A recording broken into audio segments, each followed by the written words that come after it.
Welcome to Season 2, Episode 10 of A Story Club, Global Politics and Cultures, brought to you by Bulletproof Podcast Formula.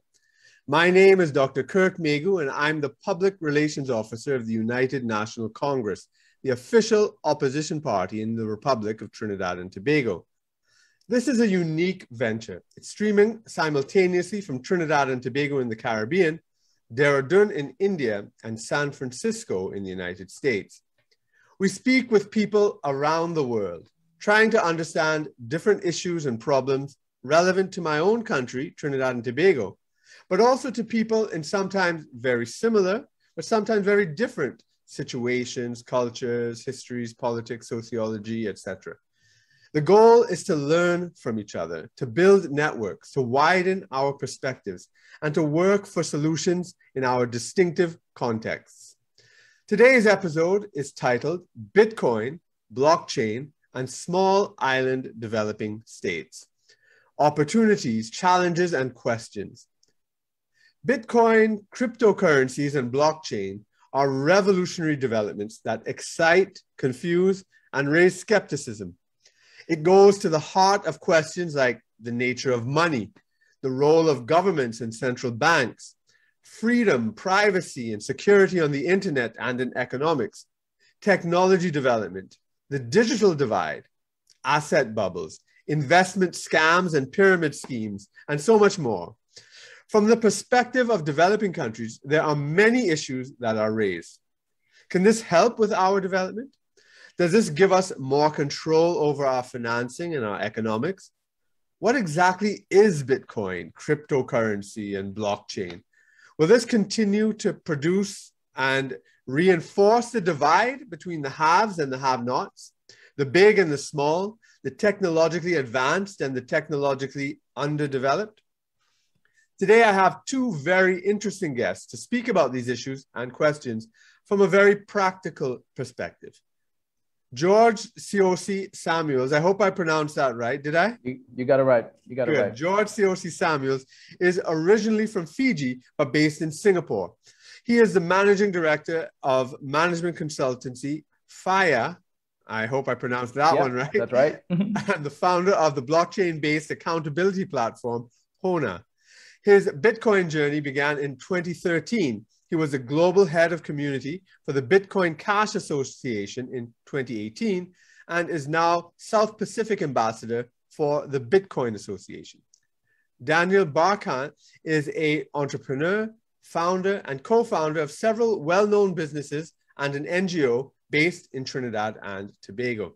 He is also a blockchain and cryptocurrency enthusiast. His involvements in the space cover a broad range, such as investing, education, mining, and exploring utilizing blockchain for impact. Welcome, gentlemen. Hey, Kirk. Thank you very much. Pleasure to be here, Kirk. Yeah, it's really great to have you guys here. I look forward to the conversation. So I gave a little introduction there, but we normally start off our programs by asking a bit about your backgrounds. So for each of you, I'd like you to tell me and tell our audience a bit about your background and how you got involved in blockchain and Bitcoin. So let's start off with George and then Daniel. So George. Yeah, sure. So George C.O.C. Samuels, managing director of FIRE. I actually very passionate about communities in general. Had a stint, started out as a programmer originally, then got into sales and marketing, was actually an animator for a while, made a name for myself as a cultural animator. I was animating Indigenous myths and legends at one point in time, got sponsored by Sorry, we're gonna stop you. Pause. No, it's interesting because I know you're a Fijian background. So was this programming in Fiji or elsewhere? Fiji is fine. No, so you were a programmer in Fiji and doing this animation. Oh no, sorry. No, the programmer was in Australia at the time. Oh, okay, right. So yeah. So do you want me to just go over my? No, continue. Okay. So yes, originally born in Fiji, but I migrated to Australia when I was about 2 years old. Right. Then was in Australia to about the age of 8. Then family moved to Bangladesh and was there for 10 years. Oh, okay. Went to an international school for those 10 years, but during that time, went back and forth to Fiji, right? My mom she did a very good job of ensuring that our roots, was always kept. And, you know, we had that in us. And just for our Trinidad and Tobago audience and Caribbean audience as well, there's a lot of similarities between Fiji and Trinidad that many people might not be aware of, like you know, the sugar plantations, indentured Indians, and we come from the same place. Like, for instance, you all eat dal puri in Fiji, don't you? Correct. Yeah. Yeah, you know, in Guyana, in Trinidad, Suriname. And many people think it's just our creation, but you guys have it as well. And yes, we do. And then even I've seen pictures of dantal playing, like with the harmonium, and you have the same sort of music culture. For sure. You know, island culture in general, music, dance, song, it's a very big part of the lifestyle of the culture. And so the Indian population in Fiji is large. And you're of mixed heritage, both. Correct. Is it native Fijian and Indian? No. So my dad's third generation, although it might be possible, but from what I know of our family history, third generation Indo-Fijian. And then from my mother's side we've got the Tuvalu and Samoan. And, and then I was produced. Right. Nice. Excellent. Okay. Yeah. And then you went to Australia, programming. You did the indigenous animation. Yes, indigenous animation. Australian or indigenous? It started off with, it actually started with myths and legends from Tuvalu, so from my maternal homeland, right, from my mother's side. And then that was at the time when climate change news was, you know, getting stronger. Tuvalu was at the forefront of that news. And as a result of doing that, Adobe ended up sponsoring the projects that I was working on.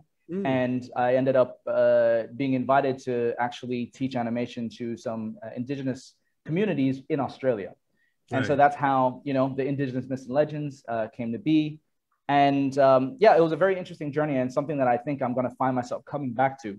And it actually tied into things like blockchain and Bitcoin, because, you know, if we look at that, it's really about timekeeping. That's how I look at it. And, you know, proper records. And for indigenous communities around the world who have very strong oral storytelling traditions, you know, keeping those stories alive for the long term is very important. And, you know, if you have any sort of system that is able to record these versions of stories, it becomes an important part of those cultures. And for history in general, right, a lot of the times when we are taught history, it usually is through the lens of certain groups. Whereas with, you know, a blockchain type technology, hopefully in the future, you know, we'll be able to preserve all those different versions and tellings, and especially from the wisdom keepers of the world. Could you explain that a bit more for our listeners? Because I think most people are thinking of Bitcoin. You know, first of all, blockchain, they might not even understand. It might just only a minority would say blockchain. They know Bitcoin, and they think of Bitcoin as something that some people would consider it a pyramid scheme. They think of it as an investment thing. So to link it to myths and legends and ledgers and stuff, I think a lot of people might not make the connection. So could you please do that? For sure. So Bitcoin utilizes blockchain technology. Blockchain technology actually has been around for some time now. So that's not necessarily new. And I do know that people in the industry sometimes interchange, you know, their project, whether it's Bitcoin or Ethereum or something of the sort. People think that that is blockchain and blockchain alone. But all of these different projects utilize blockchain in a different way.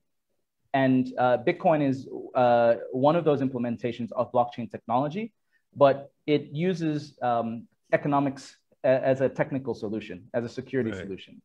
So I think that's what I find the most fascinating. But the way I usually describe Bitcoin is a plumbing system. For me, that's how I originally saw it and what I've come to learn about the system. It's a plumbing system.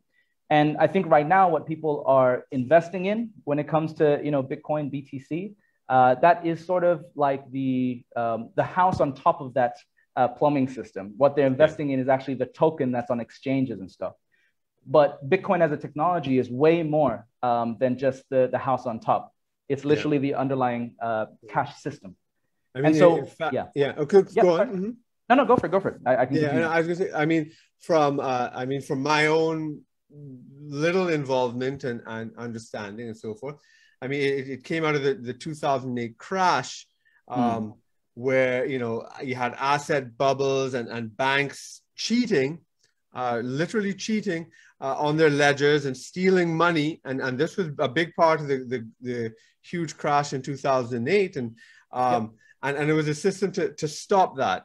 So not trusting banks and governments only. And so that it's a whole system of anonymous people who are checking the transactions along the way when one person is buying and another person is selling or whatnot. And it becomes this system of decentralized accounting as opposed to trusting governments and banks. And so in a sense, I guess I could see that this myth thing is that it's not in the hands of some, I don't know, central authority for the myths that may distort it, but in the hands of a wide number of people who will ensure that there's some sort of community ownership.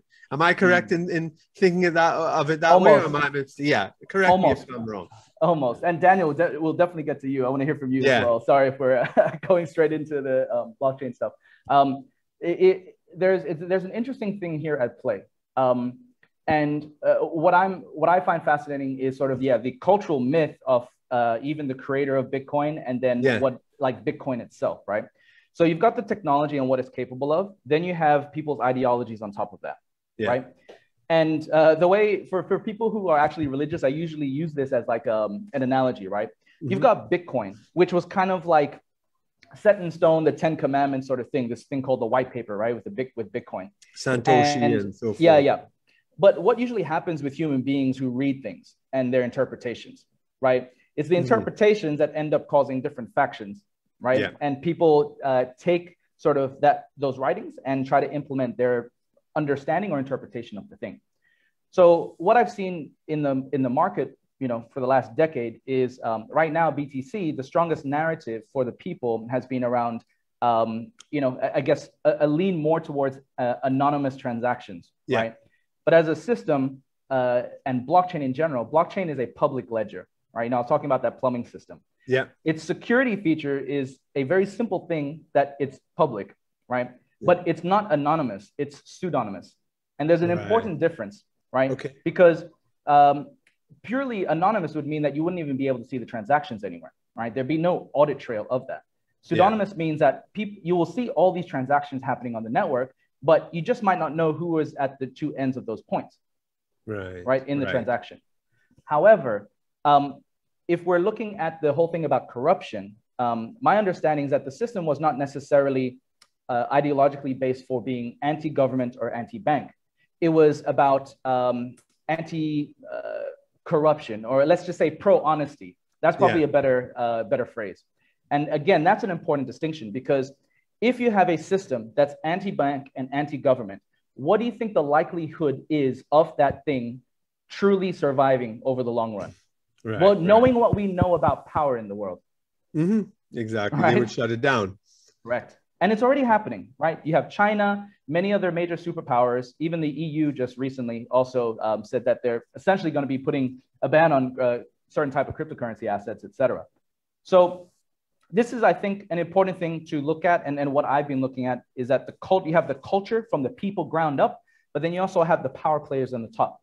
And that clash, well, it's going to be interesting, because even back in 2008, we saw Occupy Wall Street, right? Yep. Huge swirl of energy, right? And people really motivated to do something to hit back against Wall Street. What happened in the end? Occupy Wall Street movement dissolved. There was infighting amongst, all the anonymous players. And then, Wall Street just continued doing what they were doing. Correct. Well, that's a good little discussion to start off there. But let's get to Daniel and bring him in. So in terms of your own background and how you got involved in blockchain and Bitcoin, Daniel, can you explain that to our audience? Oh, it'd be my pleasure. It's amazing you guys just really jumped straight into the meat of it there. But basically, I think my story can actually be an interesting one, because I think it would be quite relatable to a lot of your audience, because I was aware of this for about 4 or 5 years, but I was on the fence. I was a bit skeptical. I was always interested in the blockchain technology. But of course, the cryptocurrency and Bitcoin was really taking center stage in and around it. And I saw a lot of my friends get very excited and invest, and it was like the best thing ever. And then they all lost their, a lot of them lost their wealth, because they did not really understand it's a market, and markets have cycles and markets will be manipulated and whatnot. So that to me was like, I found it very, very interesting, you know. And I started to look deeper into blockchain, and I just kind of realized like there were a lot of other elements that really spoke to me in terms of like blockchain for excitement, for blockchain for impact, you know, like how can you utilize that? And it's very interesting to hear George's story about utilizing it with, you know, with keeping history and culture and whatnot. And there's something that I'll get into later, George, and I honestly believe in energy and universal serendipity, because I've started working on a blockchain for impact project, and honestly, just listening to you in the first few bits, like I think there can be some amazing collaborations. But to get back to it, you know, what really interested me was, you know, this, at the end of the day, this is like it's a rule-based monetary system. It's a programmable monetary system that once it's there, it cannot be altered by external parties. The Federal Reserve can't come in and change it. Central banks can't come in and change it. And to me, that has huge value, because we've seen our current monetary systems be manipulated, you know, and the guys at the top win and the guys at the bottom lose. And to me, it was very exciting to see this is a genuine opportunity for a fair shot at things and decentralization. So that really piqued my interest. And as I started to learn a bit more, I became quite passionate about investing and wealth creation, because most people are on a 9-to-5 job. And at the end of the day, you're on the rat race, and you're not going to get ahead in life if you're not really investing in smart ways and those types of things. So for me, like the investment and wealth creation side of it definitely attracted me. But as I started to dig deeper, you know, as George mentioned, the community side of it is incredible. And utilizing blockchain technology is going to be in every major business, from many, many useful things, from supply chain to smart contracts and insurance and payment systems and remittances. And, you know, the sky's the limit. And in my opinion, this is like the third, we are the exponential age. We're at the start of like a third digital revolution. And people think that we're late, but we're still very early. And that's why I'm just passionate about sharing this amongst my friends and communities. Like, if I believe in something, man, I'm going to share it. I'm going to talk about it. And so I'm still quite inexperienced in this space. There are a lot of people in Trinidad that would be more experienced than I am. But I am passionate, and I do share a lot, and I like to connect dots, and it's been an amazing journey for me so far. Right. Good. You know, I mean, you talked about the investment and people losing their investment. I bought some Bitcoin a while back, and at one point I was scammed out of it, because the way I bought it was through some sort of group that held it. I didn't have my own crypto wallet. So they ran off with it, and are probably very wealthy with that now, because, and then the second set I bought, it did crash for a while, but then in the past year, I like recouped everything. But it's not the investment opportunity that I was interested in, because as you say, you know, anything could be a bubble, an asset bubble, and then pop and whatnot, right? It's like real estate and etc. But I was interested in the thing itself, you know, so here is a way of doing transactions with anybody from around the world without going through the SWIFT system, without having my bank charge me $35 for you know, arbitrary fees, and it's just a person-to-person thing. And I thought, you know, this is great. This is a way to bypass these things and have direct person-to-person contact. But then I found in Trinidad, when I tried to buy something using Bitcoin, and then the exchange, I couldn't you know, connect with it. I had to, you know, there were only a few people selling, and sometimes I had to meet them at you know, Mid-Center Mall or something, shady places to exchange it for US or something. And so there are still aspects. So there's the investment aspect. Then there's this sort of the use, what it eventually will be used for. But I don't know if we've got there yet. We have a few businesses, like I see Trotters, and we've had Peter George here before. They accept Bitcoin actually, and I don't know how many businesses in Trinidad also do. And so there's the practical use side of it, and there's the investment side of it. So I'd like you guys to maybe, talk a bit more about that. Yeah, we did speak about what it was and the investment side, but in terms of its possibilities and benefits, you did touch on it, Daniel, but let's try to get you guys to expand on it a bit more. George and then Daniel. Yeah, sure. So yeah, I always make it a point to differentiate between investment and speculation, right? I think a lot of people that when they're saying they are investing, they're really just speculating because there's no like method to what they're doing, right? They're just like, hey, I saw my friend, they put something into something, it went up and I want it to go up as well. And that's a very powerful narrative because this is why, lotteries are still very popular today, right? But if you're looking at true wealth generation, you do have to look at the long term, right? The longer horizon.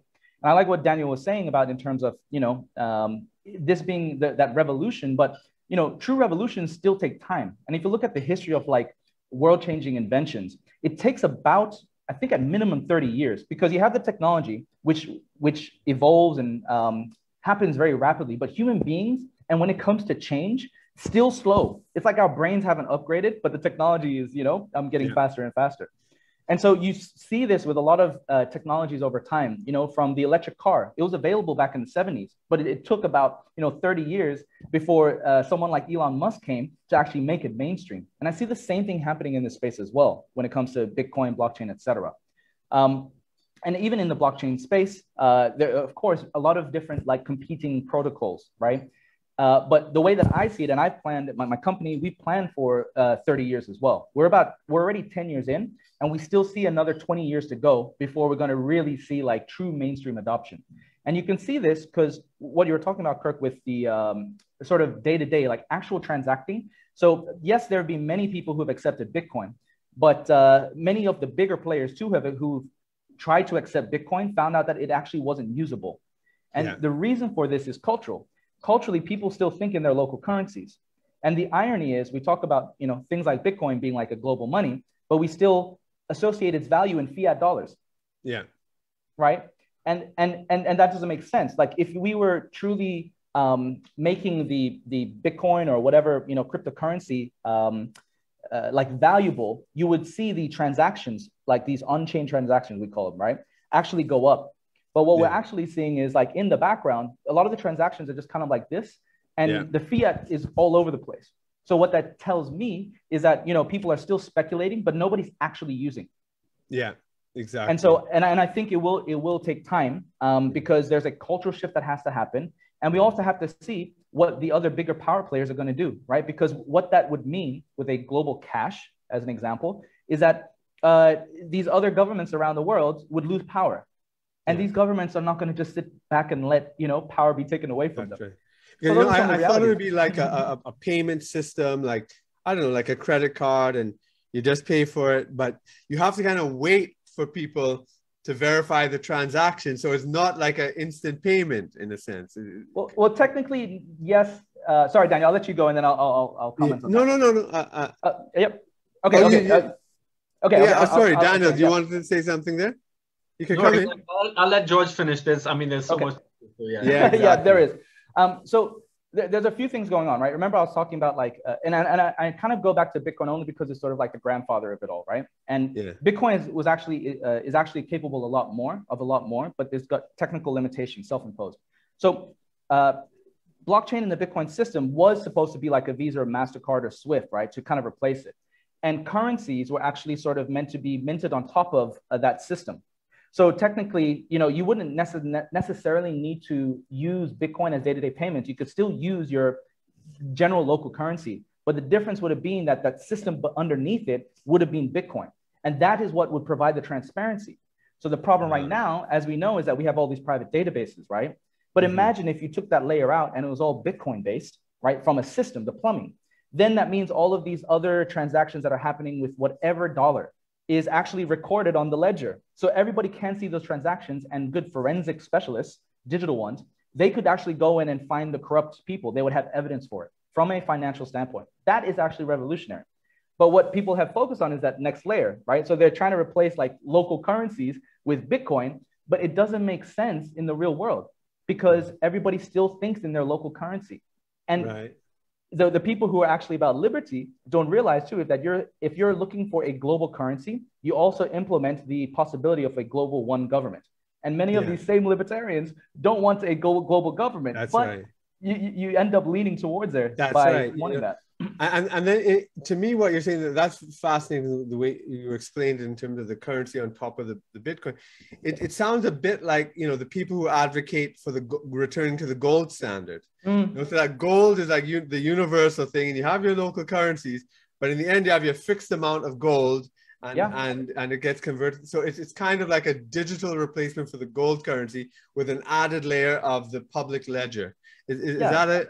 In some way, because you do look at the history of money as well, and it wasn't that long ago that the United States unpegged itself from gold.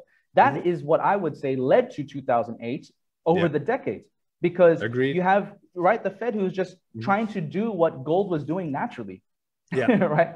And that's why something like Bitcoin is quite amazing, and why it kind of needs to be one, because it is supposed to provide that digital. I don't like using digital gold; it's not always the best analogy. But because of that scarcity factor that is similar to gold, it was meant to sort of act as part of that element, right? That makes good sound money. Because historically, gold is actually good sound money over the centuries. Correct. And you don't want to completely remove that, because that has tested itself. Bitcoin is still relatively new, right? But yes, it has properties of gold, but it's not just gold. Yeah, excellent. Daniel, let me bring you inside here. Yeah, so just to add to some of those things, what it really has started to become is just an incredible store of value right now, because a lot of people don't know this, but the Federal Reserve has printed an enormously large amount of cash within the past year and a half under COVID and all of these types of things. Lots of stimulus checks are literally being given out in the US right now. And right here in the Caribbean, and I'm sure a lot of other small islands, we are here worshiping the US dollar because we rely on it for, our import trade business model, which so many businesses have. And cash is now becoming a liability. I mean, it always was to some extent, but, the heat has really, really turned up. So, you're a wealthy person, you have cash sitting down in an account. Some places even have negative interest rates. Like, what are you going to do? You're going to go in and put that money into gold, silver, real estate, and now a secure, uncorruptible monetary system that is now Bitcoin. Now, eventually, maybe at some point, I can see Bitcoin becoming a bit more of a transactional system. But for now, I think it's just because there's a finite supply. There's only 21 million Bitcoin that will ever be in existence, unlike an unlimited amount of fiat that central banks could go and print. And at the end of the day, it's supply and demand. And that is just going to drive price up, and hence a great store of value. And back to the investing standpoint of it, and that if you just think long term, you will do well. It's the quickest, it's the most valuable appreciating asset of our time. I don't know the exact numbers, but it's something close to around 200% per year growth or something like that. Yeah. And that's, that's phenomenal. What a lot of people don't know is one Bitcoin is actually broken down into 100 million Satoshis. Now that is a smaller denomination of a currency, which can start to be traded and whatnot. But I mean, it's getting a bit technical, but there's a layer 2 underneath Bitcoin called Lightning right now that is going to be that seems to be a bit more better for facilitating payments, quicker transactions, and all these types of things. But blockchain in general, I think Bitcoin is going to remain a really amazing store of value. But there's a good chance that another type of a blockchain system and cryptocurrency could come and solve that payment problem in a different way. I want to ask you something, because you mentioned in your little brief bio mining, and this is something that's important for us in Trinidad and Tobago and the system as a whole. Bitcoin is actually environmentally expensive in terms of energy, because it takes a lot of computing energy to make the transactions and to put it on the public ledger. And just for the audience's sake, I'll break it down, and if I'm mistaken, you guys can correct me. But basically, when a transaction occurs, it's kind of put up on a place where anybody can go to verify it. And so people kind of compete to verify the transactions, and it goes down a line basically, and that's how everything is kept honest and transparent, etc. But in that process, there's a lot of computing energy taken up. And I just saw in Malaysia, they publicly destroyed thousands of mining equipment because they were stealing electricity from Malaysia. And this is a problem in many countries. Now, right close to us in Trinidad and Tobago, it's El Salvador, I think just a couple of weeks ago, accepted Bitcoin as official tender. And they have a volcano in El Salvador. And so they are encouraging Bitcoin mining using geothermal energy from the volcano, which is very interesting. Now, we have an oil and gas industry, and we had based, we at one point we were the largest exporter of ammonia in the world, of methanol in the world. We were a leading LNG, liquefied natural gas exporter in the world. For such a small space, it's been incredible what we've done. But that whole park, for a whole set of reasons I won't get into here, has just collapsed at industrial estate. But I was always wondering about our energy resources and Bitcoin mining as something. Now, since you mentioned this, Daniel, in your brief bio there, what are your thoughts? What's your involvement? Have you touched on this at all? Have you been involved in Bitcoin mining and whatnot? So, interestingly enough, I am actually very passionate about the environment, and I run an NGO with my brother, and our goal is to really facilitate and drive positive social and environmental change in Trinidad and Tobago and the region.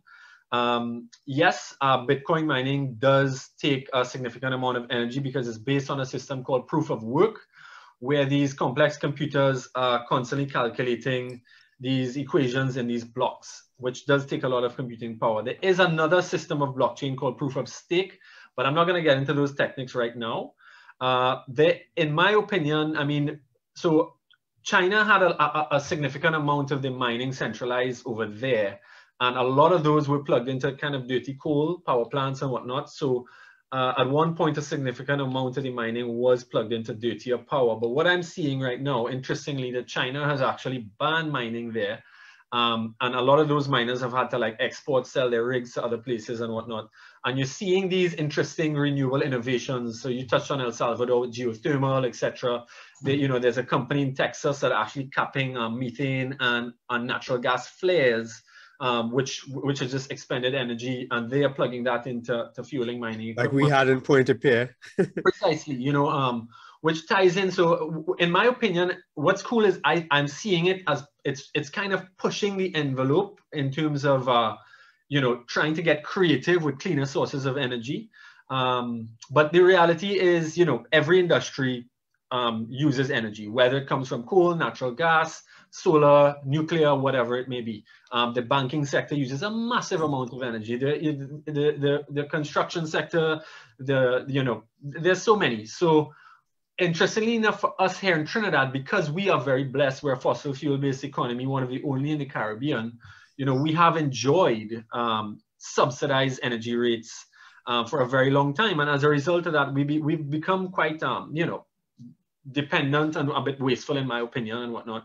But as you mentioned, our sector, a big part of our industrial sector is we're not reinventing the wheel. I think that our governments specifically, it'll be a bit difficult for other Caribbean islands because they don't enjoy, some of the energy benefits that we have. But the model of giving subsidized energy towards an industry is no reinvention of the wheel for us here in Trinidad. Mm-hmm. And at the end of the day, if we can lock in some good energy rates, some favorable energy rates for some mining operations here in Trinidad, that could bring some massive profits and great foreign exchange back to our economy that we so need. Mm-hmm. Mining is one component of this, but what I would really love to see our government do is really, they say that they want to embrace tech and invest in tech, but I'm really passionate about seeing the educational aspect of it. Really educating the youth on this new system, this new tech system. Mm-hmm. Because as I mentioned, every major business is going to have elements of the blockchain system in and around their businesses. And it's it's an opportunity, like a new frontier for, for young people to learn, to come and start to code on these systems and build and create. And, I mean, I have friends that are, chemical engineers at Oxford University that have, put down that degree to actually, go and learn different types of language systems on blockchain. And they're working for large companies, making nice, $8,000 a month, working from their laptop anywhere. That money's coming back into Trinidad, So I see the Caribbean. I would love to see the Caribbean really embrace the educational facilitation aspect of blockchain. The mining is definitely an opportunity, and I think that our governments should have a closer look at it because it is a big opportunity. I think Venezuela is profiting from it because of their situation as well. And it will be good to see mining become more decentralized throughout the globe as well. Very good. Yeah, George. Now I came to know about you through the Small Island Innovate. What is a seminar you did? What's it? Small Island like a finance Innovation? Forum. Yeah. Finance. Yeah, I forgot the name as well. So I can't remember the whole acronym or the whole title, but it's Small Island and Innovation and whatnot. And there was a forum where it was mainly Caribbean people, because it's interesting. The Eastern Caribbean have implemented a cryptocurrency. I don't know the details of the Eastern Caribbean dollar. You might know more than me. You were in the seminar as well. And then also I know there's something, I believe it's called sugar coin, that the Bahamas have put in. And then you yourself are from Fiji and you're based in Singapore, and you're right now, I believe, in Panama. So you've been working around in various, islands and developing countries around the world. And I'd like to hear your perspective on does this provide a special opportunity for small countries or developing countries, in your opinion, or is it just like yet another type of technology we had better catch up with, or else we're going to be left behind? Tell me what you're... A very good point. So I think that's a good segue into the project that we're working on at the moment with the Tuvalu government. So, Tuvalu also, if we're looking at climate change, they're at the forefront of that. So they have very real issues that they have to think about in terms of their existence, right? But what I really admire, especially with the minister that we're working with, Honorable Minister Simon Kofe, he actually works with the Justice, Communications and Foreign Affairs Department. But he was looking at the blockchain technology as a way to leapfrog. And I think this is the only way that many, developing nations, island states, the way they have to approach it, right? Because just sort of keeping up with everybody else is not enough. Like, you do have to find things that will allow you to have that edge and move ahead, And I feel that things like blockchain and blockchain-based services or businesses is that way that a lot of these island nation states can leapfrog ahead. Because right now, many of them are simply just trying to go to digital. Many are still like manual paper-based, right? That's what we're dealing with Tuvalu. So they're just thinking, okay, let's just go to like an eGov, digital portal, like the basics. But I think what blockchain-based services can provide is a way for them to leapfrog. So they can satisfy the digital part, but actually go to, BGov or B-commerce, right? So blockchain-based commerce and blockchain-based government. And so, yeah, I think that's one of the ways in which they can utilize what's happening here to leapfrog, but also look at, really blockchain, its biggest use case at the moment has been around, the financial revolution, right? The payment side, and the finance industry has been ripe for innovation for a good while. And so it's good to see what's happening now. But, we were mentioning volcanoes. I actually use volcanoes as an analogy to explain sort of what's happening, in the sense that, volcanoes provide a lot of power and energy, right? And you could say that they're very destructive, but they are also life-giving. Volcanoes are the reasons why we have land, And so at the beginning, it's very wasteful, right? It just it looks like it destroys everything. And I tie this to even like the mining industry. It's like what Daniel was just talking about. At the beginning, it sucks up a lot of energy. It looks like it's destroying everything else. But as you can see, it's now finding a way to make sure that the source of the energy that they're getting is coming from more renewable things. And because of the public nature, it means that there's more eyes from the public to keep them accountable. This is why I find it also fascinating. And, I'll tie in again with things like, mining and why it exists, like proof of work, and why I'm still a fan of it, actually, is that the proof of work mining system is equivalent to peacock tails, right? Peacock tails, we use this analogy. Peacock tails, when you look at them, it's like, what is its function, right? It's really to attract mates. And mining and proof of work is literally virtue signaling to everybody else that, hey, you know, I'm working on this and I can't sort of skirt my responsibilities as a steward of the Bitcoin network. And so the proof of work ensures that they have visibility, that they can never be anonymous. That's why it exists. You take that out, it takes away the accountability around the game theory around Bitcoin. Right. So everything, again, right, it's not always a technical problem. These things are part of, you know, the social aspects, the cultural aspects. Yeah. You know? No, go on. Sorry, go on. you go. Yeah. I wanted to ask you, especially since you have this global experience, like mobile money, it kind of passed us in the Caribbean. So most people in the Caribbean don't know about it, but like M-Pesa in Africa, which is huge, you know, where people didn't have bank accounts, but they had money basically in their phone. And this is before smartphones, really. So it has nothing to do with smartphone technology. But they had it sort of, if for Trinidad audiences, it would be more like when you have a B-Mobile card and you top it up, you could actually make payments at stores using your cell phone instead of having a bank account, so you don't have cash on you. And that was really big in Africa. I don't know if it's still very big, or I would imagine it's probably become institutionalized and is normal everywhere. But how does this compare to that? So how does Bitcoin compare to this, like mobile money, for example? On the front end, for the user, it shouldn't actually be any different, if I'm honest, right? You know, I keep going back to this plumbing system. And I think a lot of people get confused that they think that the front end experience is going to be a whole lot different. But actually, no, it should work like any other mobile application, et cetera. The only thing that's different is the data. And, you know, Daniel, you're talking about store of value. It's an interesting one because from what I've learned over the years, and I got involved with Bitcoin back in 2013, the store of value isn't necessarily the fiat value, right? The store of value is the data itself.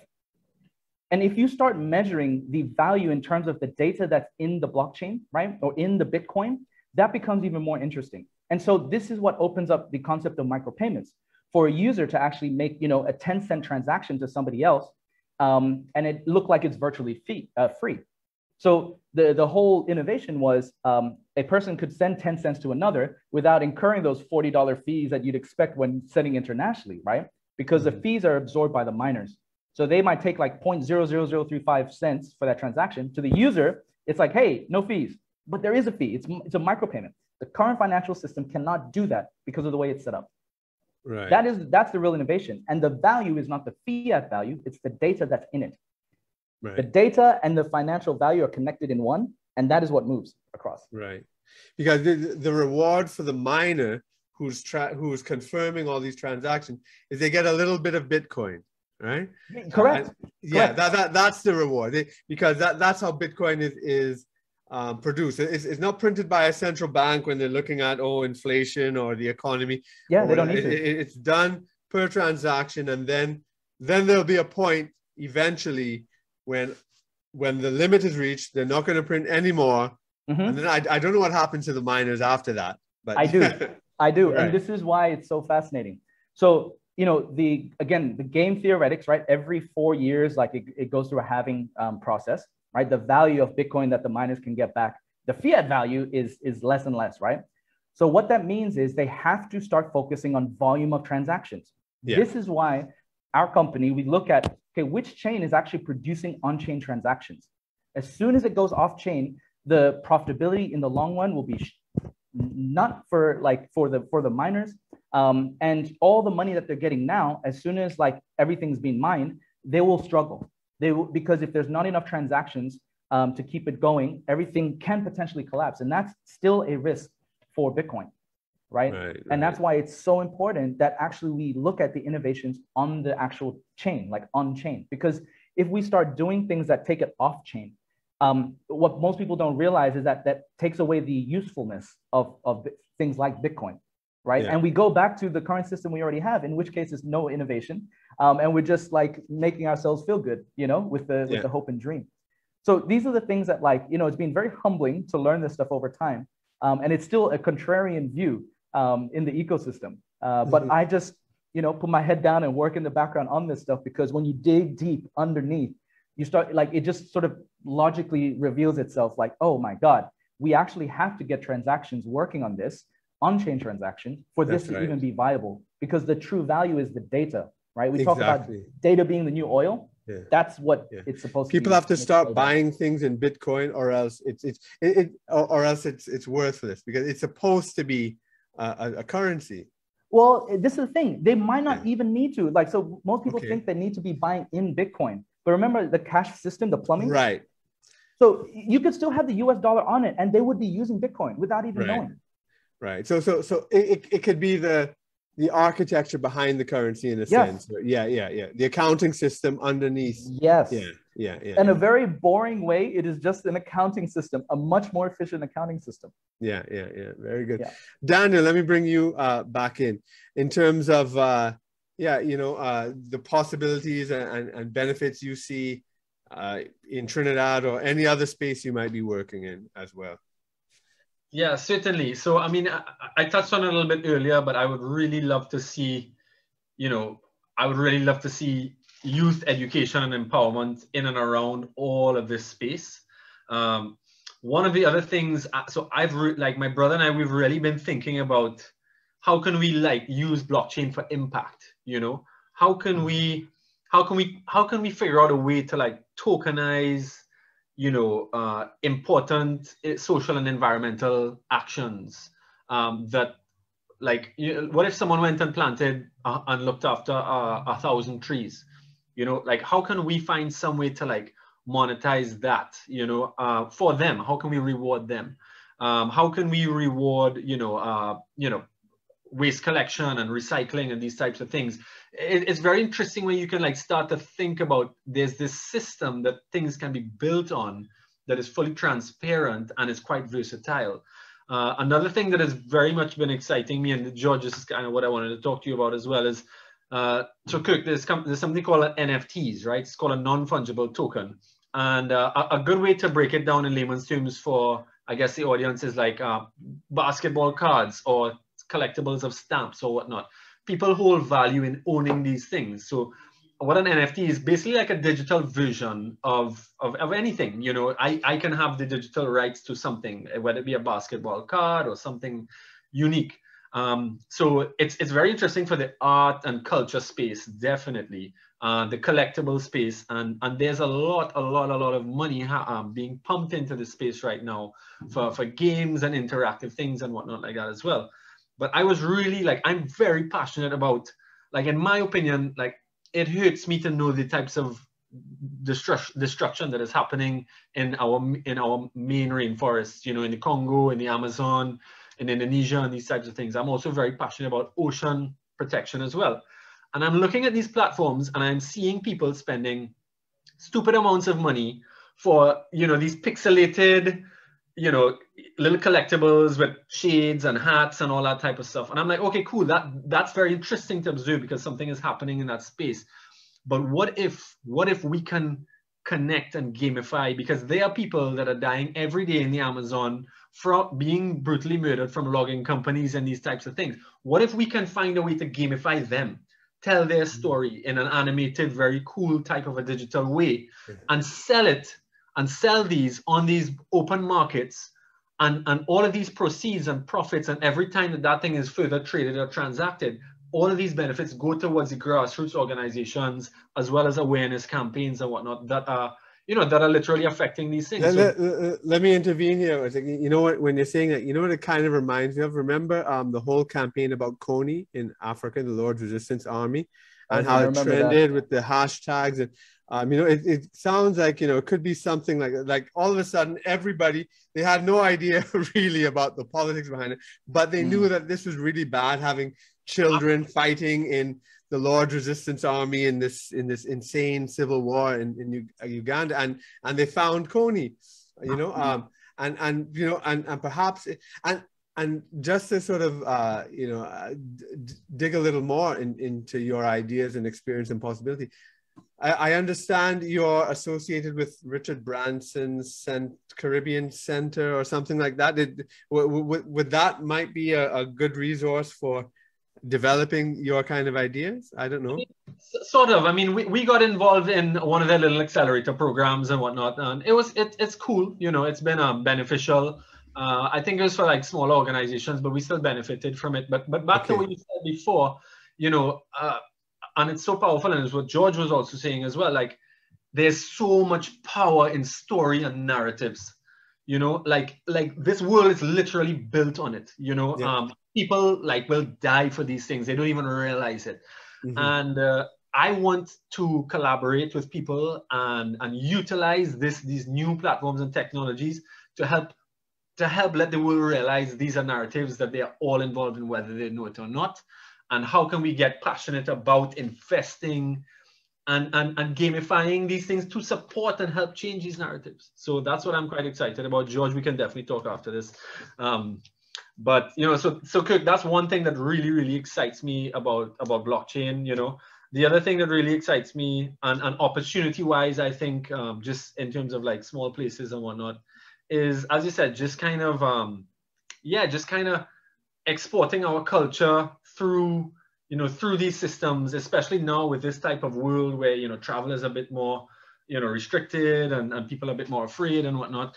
You know, we need to think of innovative ways to export our, you know, our culture, our tourism, like our carnival, our experiences. So I think there's a lot that can be explored on those elements as well. Yeah. Interesting. As we sort of move closer to the end of the program, let me ask you guys, in terms of, let's say, what sort of policies you think governments around the world should be considering? You know, of course, each government in its own situation will have its own, you know, issues, but are there things you think that, you know, the countries that you've been working with, for example, George, your own home country, Fiji, and then elsewhere, Panama and whatnot, what are the types of things governments should be looking at in terms of policies to take advantage of this? I think it's really interesting because, you know, over the last decade, I've seen how a lot of different countries have felt like they've needed to change their laws and policies and stuff to make way for crypto. But if there's anything I've learned, and again, in just using Bitcoin as a base, the more I've learned, the more I realize that it actually works perfectly within existing laws. So I personally don't think that many new laws or policies need to be created for this once you start to understand the technology. And I think that's what we're seeing, right? Government is still trying to understand the technology. So even the ones that may have already changed their policies, they're taking advice from other advisors. But over time, I think you'll see that they will start to understand it more and be like, oh, actually, I don't think we really need this because it still, you know, works fine within existing laws. I think the things that really need to be seen is all of these innovations on top of whatever chain it is, right? And how they're leveraging and utilizing the data on chain. Daniel, like, you know, I got goosebumps you talking about this stuff from the storytelling side, because that's what I started with back, you know, about a decade ago with these animating and preserving indigenous myths and legends. That's something that actually is of huge interest to me, because I know there's so much wisdom, right, in the old stories too. And to sort of come to this point now with the blockchain, and I see NFTs being a big one, right? Culturally, I think they're on the right path, because the people I'm seeing in the NFT space, they don't care about the blockchain. Those are the right conversations that need to be had, right? That what they're looking at is like, how can I use this to actually empower one another, right? The blockchain stuff is more for us geeks in the background. So from an education standpoint, what we, in my opinion, is that the education needs to come on like your basics around, you know, general building of wealth, right? Building businesses, assets. NFTs is where it starts to build assets out of these digital items, right? Cultural assets, right? Things that are stored on a blockchain, and if they can be converted into NFTs, what that means is in an animated story, you could have pieces that maybe was animated and put together by some indigenous woman in the Amazon, right? And you could have that like sellable in the animation, right? On Instagram right now, you can have these influencers have their Gucci bag, right? And be like, okay, you can go and sell that. Now imagine that for these animated stories or whatnot, these products, there's like maybe 100 only digital versions. People will go wild, you know, to be like, oh my God, this was created by like some Amazon woman. It's creating that connection, you know, from distances, but putting in digital form so that people still feel like they're getting something original, right? And truly original, not just a copy of. And then that is all recorded on chain. And then it provides new commerce markets that could hopefully go back to the people that it's meant to serve and benefit. Wow, it's access to markets that a lot of developing nations have not had, right? Because of lack of infrastructure, internet, all that sort of stuff. Yeah. But that's changing now. Many developing nations do have internet. They do have and you know, exactly. And like Trinidad and Tobago, for example, has been on some blacklists, for instance, or international transactions are hard, and they might not accept the Trinidad credit card, or PayPal won't be, you won't be able to withdraw money to your bank account on PayPal, and and a lot of these e-commerce systems are closed to us in Trinidad. So something like Bitcoin provides an opportunity to escape those restrictions in the traditional system. But we have those other limitations in terms of the actual markets being underdeveloped at the moment. Correct. But Daniel, so in terms of your perspective, especially as an entrepreneur, what are the types of policies you think would be important for governments to consider and implement? Well, I would just start with approaching it just with a bit more open-mindedness. Unfortunately, a lot of the guys that are running, the ministries of finance and these types of organizations, they got to where they are because they're good, but they tend to be stuck in their ways. Mm-hmm. This is a hard concept for them to wrap their heads around and whatnot. I think there's enormous value in in countries creating their own sort of digital currency. The larger ones are going to do it. China's definitely doing it. America's definitely doing it. But even from an investment perspective, I think what El Salvador has done has been really, really interesting by adopting this as legal tender. That's going to facilitate a lot of very interesting investments and talent, as well as an education and a conceptualization around these types of things.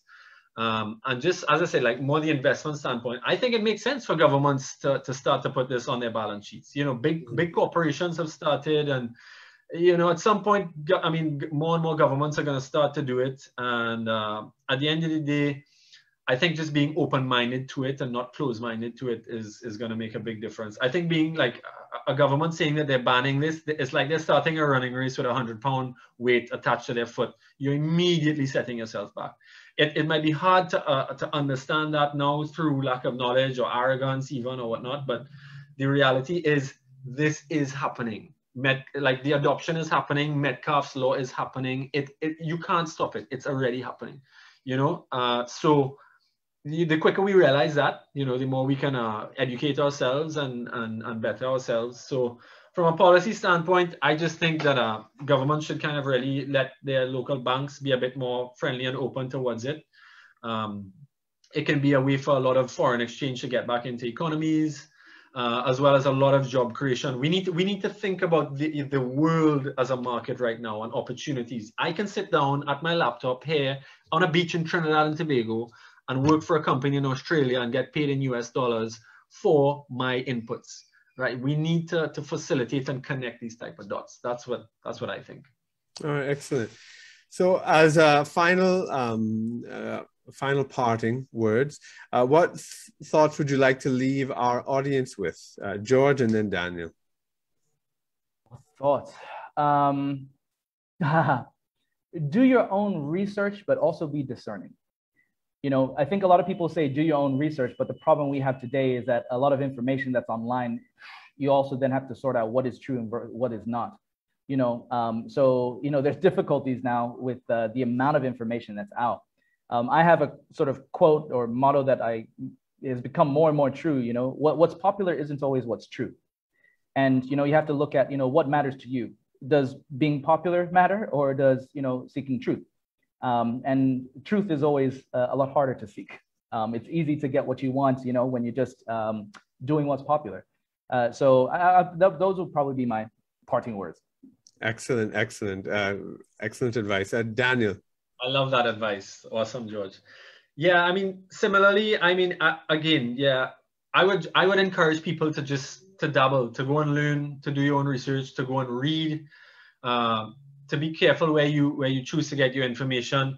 But above all else, the best way to learn is by doing. You know, put a little bit of skin in the game and see how this thing works. Don't get emotional. Understand that this is early. This is a volatile asset. It's going to go up and down. It will. But guess what? When in doubt, zoom out. If you leave this in for the long term, I guarantee you will succeed. No ifs, ands, or buts, right? So just bear those things in mind. You know, a lot of my friends that lost money in 2017, they freaked out and they panic sold for what little they got. If they were patient, 3 or 4 months ago, they would have been laughing because that asset appreciated by, 5, 6x. Yeah, that's my experience I bought both Bitcoin and Ethereum, and for years I think, oh my God, this was terrible. Yeah. And in the past year, I made, it was like it all came back and more, So I'm passionate about financial education because I don't think we get enough of that in our schools and our systems and whatnot. So, I encourage everyone out there to go out there and become financially literate. And the only way to do that is by doing, and then by doing, you will become more interested in learning and reading, and be patient. And when in doubt, zoom out and look into these types of new technologies, because, as I said, this is a new frontier and a whole new world is going to be created on it. The powers that be are pushing us towards a digital world. 5G is everywhere. Connectivity is everywhere. We have powerful computers in our pockets. People look at these things for hours and hours and hours and hours a day. This is the new platform, the new digital revolution. If you want to be a part of creating on this thing, there's a really amazing opportunity now. We are still very, very early. Yeah. Right. Well, I want to thank both of you so much for this fascinating and interesting discussion. It's really been a pleasure having you both on the program. Thanks so much. Yeah, I really enjoyed this. Yeah, take care, guys. All the best. Be safe. Well, that's it for this week's episode of A Story Club, Global Politics and Cultures, brought to you by Bulletproof Podcast Formula.